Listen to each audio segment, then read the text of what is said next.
we got the man of the hour, if you will. This is Nick Dunlap, and it took me a couple days, but I found a decent video that we can use here. They were kind of tough to find with him. He just hasn't been on TV that much, long story short. But that's going to change, obviously. Kid's had a hell of a summer, too. He won 3 major amateur events. I think he's ranked 2 or 3 in the World Amateur rankings. And, well, he's going to have a decision to make coming up. But in any event, we got him on the operating table.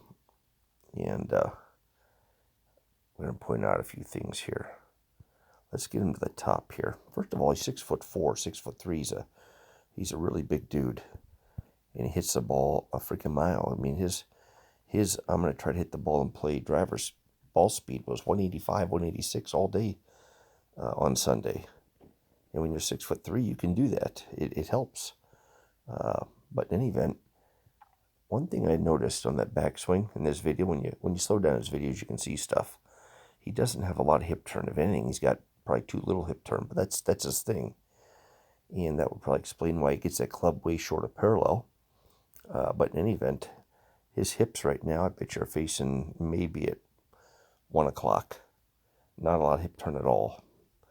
Now that come back to haunt him in 10, 12, 15 years, possibly. But in any event, let's get an impact. I'll show you a couple things in impact that I think are really neat. Couple things here. Look how far his hands are from his torso now. All right.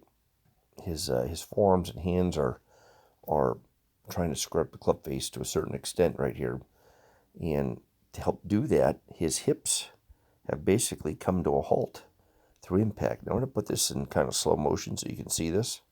We're going to get him from the top and going. Now that ain't slow motion. I'm sorry. I got the wrong speed there. There we go. Let's try it again. All right. Now just watch his hips through impact right there. They hesitate, stop, and the hands take over and pass through the impact area. And just one of the things, he's got good hand-eye coordination. That's how he kind of saves it through impact. But one thing I like about his impact position, let's get him back in impact in here. Again, these young kids have a huge amount of right side bend. Just a huge amount. But the one thing I do like is he really makes an effort to go left with the club through impact. And he does. You can see right here. His hands are almost below his shoulder line. And repeating golf swing. But again, these young kids have a lot of bend through impact.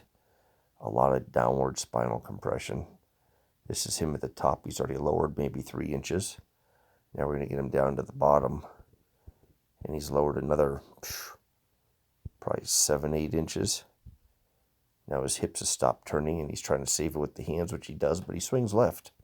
So he's not really saving. He's just pulling hard left through impact. Then he finishes his golf swing. Now, that's a really good golf swing, really good impact position. But I hope he doesn't have these back issues all these young kids seem to get at young ages going forward. But we'll see. Time will tell. In the meantime, we might have ourselves a new superstar in the making here, which will be fun to watch.